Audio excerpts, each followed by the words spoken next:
Thank you for coming. And first of all, we know that you are presenting your book here in Russia. Yeah. And could you tell us what made you write this book? I've written this book 2 years ago now because I was very upset with Ukrainian events in Maidan, and I was upset by the way used by the Western media and also the Swiss media has chosen to cover these events, because from my point of view it was very biased and not corresponding to the truth, to the reality of the events, because it was only one-sided, and so I thought it was not fair to cover this kind of events such a way. This is the reason why I decided to write this book. So I started to read lots of documents, historical books, and also lots of newspaper, contemporary newspaper in France, Germany, England, United States, and I discovered the distortion, the systematic, if I can say, distortion, of the way of when they speak about Russia. I tried to explain, I tried to understand why such a distortion, and that was, yes, the starting point of my book. But do you think that this further exists in minds of journalists, politicians, or also among the regular citizen? No. What is interesting in the West now, there is a kind of divorce. I don't know if you understand. Divorce between what we can say the elites, the establishment opinion, so media, academics, and politicians, and the people. The people are much more critical about the way used by the media and the politician, and so the people keep their distance with it. And for instance, I give lots of conferences about Russia, about Russophobia, for instance, in France, and I am surprised because the real people, the real French people, they are very interested by Russia. They are very interested to hear what another point of view, which is not the one shared by the elites. And so there is a kind of divorce, and for me that's a positive point. Okay, and have you noticed if there is a difference in this phobia in different countries? For example, in Germany, States, Great Britain? Germany, I had no opportunity to visit or to give lectures, but I think there is no big difference. It's as I feel the Western world. I think it's a little bit like in France or Great Britain, same, and as we could see during the last U.S. elections, also same thing in United States. Now in the United States it could change a little bit with the election of President Trump, but until last January it was the same. What is also funny for me, it was until to Brexit and to Trump election, the establishment was accusing all the non-conventional approach of information as complotist, as you understand, complotist, and they were denouncing this approach as complotism. And now it's quite the opposite. Now these people, they felt challenged, and they are denouncing the Russian complots. For instance, it was the case during the US elections, now in France and in Germany. They are saying there is a complot from the Kremlin to shift our election. So the complot theory has changed completely in 1 year. It's just to show how it's not corresponding to any reality. It's just a spirit, état d'esprit, a state of mind. It's not corresponding to any reality. But as you said, we are in an info war, in a propaganda war, aware, conscious or not conscious. what you said about that the Trump situation may be better right now. Do you think, for example, if this year Marine Le Pen wins elections in France, presidential elections, would it also be the change in the whole European attitude towards Russians? To be frank, I don't think so. I think Front National and Madame Le Pen will have a success with the next presidential elections because they are growing and the influence and the basis of the parties will grow compared to the last election. But I don't think she will be able to win the presidential election. If you look at what just happened these last weeks and days, there was a campaign against François Fillon, because he was the most dangerous candidate, because the most able to change, and to bring a new balance in the European affairs and also with the better balance with Russia and so on. So it was the focus of this media and establishment campaign against him. Next one could be Madame Le Pen, it's possible. But she's not, she cannot really win, because at the second tour she will anyway lose. So I think the hope is that Mr. Fillon could make a good result to be present at the second tour, and because Mr. Macron, who is the candidate of what we can say the mondialist, globalist, Atlantist, liberal, free market, and movement. Is supported by these elites and by this establishment from the left to the center right. So there's a big competition. Same as in the last US election between the Clintons and Democrat camp and Trump. Yeah. But the same people didn't believe that Trump will succeed against Mrs. Clinton.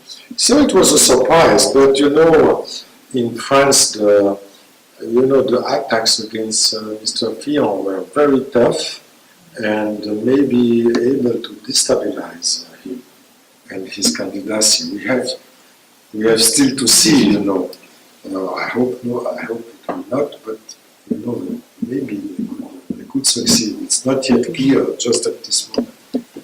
In Europe, we can see that the growth of the nationalism, the national parties. Do you think it may lead to the end of Russophobia? I don't know, to be frank, that the growth of nationalism is a solution in itself. What I believe is we have to make the power of the people, the protection of the culture and civilization higher. It's important to keep the roots of our values and democracy and civilization.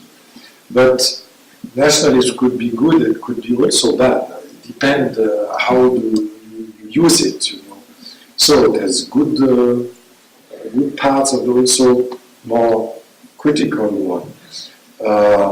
So it could be part of the solution, but it depends how do you use it. For me, what I hope is that with all these changes now, that European Union will finally become more independent, less dependent on the United States, more so, and to be more to get more autonomy of thinking, autonomy of doing, to be a real European. And the role of Europe is to be a bridge between the United States and Russia, between the West and Asia. That's the role of Europe, the positive role of Europe. And I hope with this evolution we can observe now, Europe will hopefully go in that direction. But it's necessary, yes, to have some change, new people, new French president, maybe new German president, the chancellor, to change these people who are, back, they are looking backward, not forward.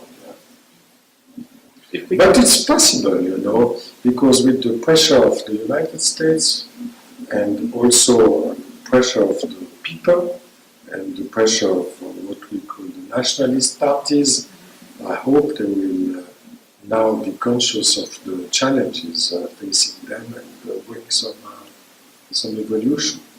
What kind of future do you see for our country? How can I say? I am personally, I am a methodological pessimist anyway. For me, it's important to be pessimist in order to have the energy to bring some improvement, I think same for Russia. I think what happened in Russia this last year was very difficult for the economy and development. It was a crisis, recession, but it was also a big opportunity. And I think now we can see the first sign of a recovery of the economy, because Russia is developing agriculture, agro-industry, and hopefully the SME, small and medium enterprise. So to build the roots of a domestic internal growth, not only based on oil, gas, because oil and gas, it's good, but it's not enough. And now I think it could give to the Russian people, the Russian entrepreneurs, and also authorities the energy to shift also the economy to build a real, based on SMEs and agriculture, food processing. And we can see now the first signs of that. The economy is slightly recovering. The growth is coming step by step. And for me, that's a very good sign. So I am optimistic in the mid and long term. But it's necessary to have, surge. But I am quite optimistic. Do you think that there is kind of the same phobia in Russia? The same? The phobia, for example, the American phobia or European phobia? Yes. I come to Russia 5-6 times a year. I also give some lecture to young people like you, it's not only in Moscow. I don't feel that. I don't have this feeling among the young people. And maybe there are some elder people who are still, in the Cold War. But I really don't have this kind of feeling. And if also I look at what the authorities of the government from the ministry is doing, I also don't have this kind of feeling. I think I feel, but maybe I'm wrong, but I feel that Russia is very wishes to rebuild bridges with the West and with the rest of the world. It's not, starting a war against the rest of the world. I have not this feeling. And for instance, in Syria, Russia supported the Syrian government, but also now is trying to bring the peace. So it's not only to bomb the jihadists and so on, but also to try to find a solution. The solution is the dialogue. It's to compromise. And it has started in Astana and hopefully now in Geneva. And so, no, I think Russia is more part of the solution than part of the problem. Do you think there will be soon the end of this crisis? Soon, I don't think. Because the international relations, it's always competitive and trying to grip the other and to get some victory about the other. So I think Russia is a too big player to keep out and safe. It will be Russia will be always on the scene and so exposed to some critics, to some risks and so on.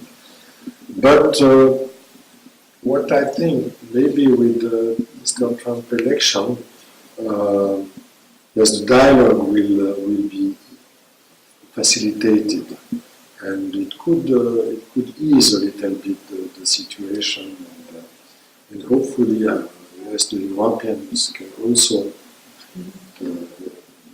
make evolutions, in their own way of thinking, and change a little bit more constructively. For me, the European house, the European home, has two pillars. It's the West and the East. It's not only the West. It's from Portugal to Uruguay. It's not only. But we are some. We are not so many, but we are some. Quite a lot. Yeah. So people thinking that we have to build again this European home. Yeah. You're also a journalist, and imagine if you had an interview with our president, what question would you ask him? Oh, there are lots of questions. But if you just had one question. Oh, just one question.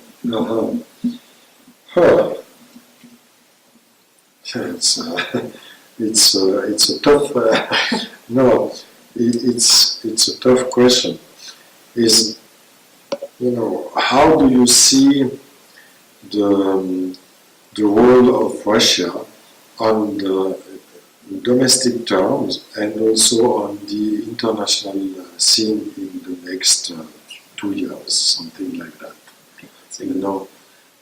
Because I think we cannot separate the domestic and the economy and so on and the people from the foreign issues, and it's two faces of the same piece of money.